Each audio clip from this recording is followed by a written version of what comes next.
Dalam rangka mensosialisasikan pentingnya tertib dalam berlalu lintas, Satlantas Polres Lahat jalankan program Jumat Berkah dalam berbagi. Puluhan masyarakat yang merupakan pengendara sepeda motor, becak maupun masyarakat lainnya disajikan sarapan gratis di halaman kantor Satlantas Polres Lahat. Kegiatan yang rutin dilakukan setiap Jumat pagi ini cukup banyak menarik hati para pengendara yang melintas. Satu persatu pengendara yang lewat langsung mengantri dan mengambil sarapan yang telah disediakan. Selain memberikan sarapan gratis, momen ini juga dimanfaatkan anggota Satlantas untuk mensosialisasikan pentingnya tertib dalam berlalu lintas, guna meminimalisir terjadinya hal-hal yang tidak diinginkan, seperti kecelakaan dan hal-hal yang lainnya. Kasat Lantas Polres Lahat, AKP Rio Arta menuturkan, program ini diberi nama Laju C Sabar, yang merupakan singkatan dari lalu lintas Jumat Ceria Sarapan Bareng. Kita ada program namanya Laju Sabar C.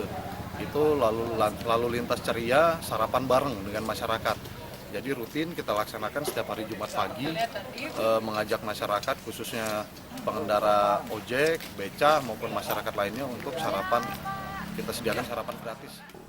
Program ini merupakan terobosan baru agar lebih dekat dengan masyarakat dan akan rutin digelar setiap Jumat pagi di halaman kantor Satlantas Polres Lahat. Yudi, Sriwijaya TV.